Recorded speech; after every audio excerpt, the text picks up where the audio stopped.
Hey, listen, school's out and it's too hot to go outside, but lucky for you, this summer, oh man, does it have some great video games to occupy your time. Summer is here again, and with it comes the seasonal dry spell of quality video games.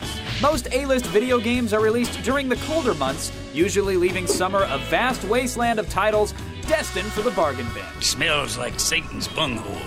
Over the next few months, less than half a dozen quality titles are scheduled to hit shelves. Games like Ninja Gaiden Sigma, The Darkness, and Blue Dragon. This continues a long-held practice of the gaming industry going silent during the summer months, when most gamers have even more time than ever. Will this short list of quality titles be enough to get us through the summer? It beats freezing to death. Or will we be forced to seek alternate forms of entertainment? Time to renew that expired library card. What the hell are you talking about? It's The Loop.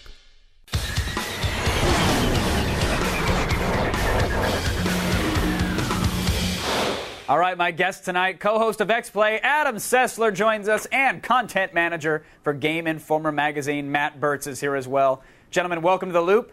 Adam, let's start with you. We had this chat, I believe we did last year at least. I mean, summertime, typically a slow season for gaming. Nothing seems new this year. 65% of our audience, though, thinks that the 360 is going to be the console that carries them through the summer. Are they right on this one? Well, if they're counting on new games, like as of right now, to carry them through the summer, that's kind of a stretch. If you really love cars, there's Forza, there is Shadowrun, which is fun, but I don't know if that can carry much. But there really isn't anything else that's truly confirmed for the 360. Now, if you're looking at the back catalog, $8 games from 1980 on Xbox Live? Exactly. Look at a back catalog. Look at Xbox Live. Yes, maybe you can do it. Play those last 4 levels of Lost Planet if you actually can. Matt, what do you think about this? Because publishers, it seems that they focus around Thanksgiving and Christmas every year. Gamers seem to have this chat. They wonder why. I mean, isn't now the perfect time to unleash some good games? Like, students are fresh out of college. They got vacations. What's the deal? Yeah.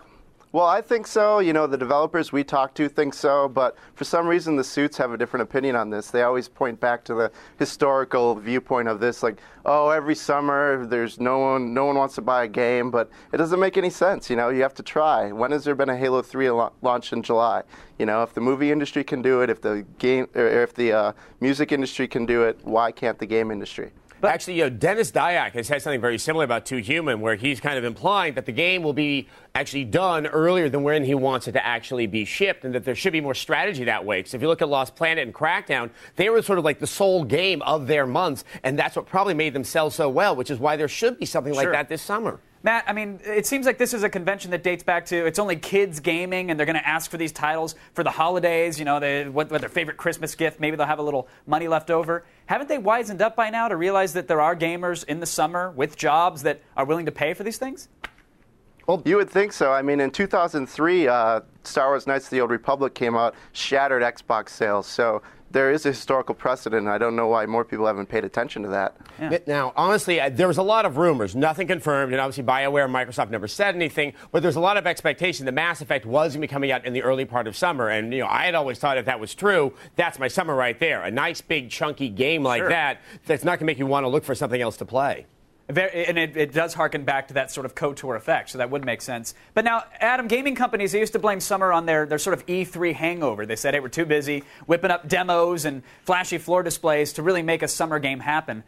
Can that be an excuse this year?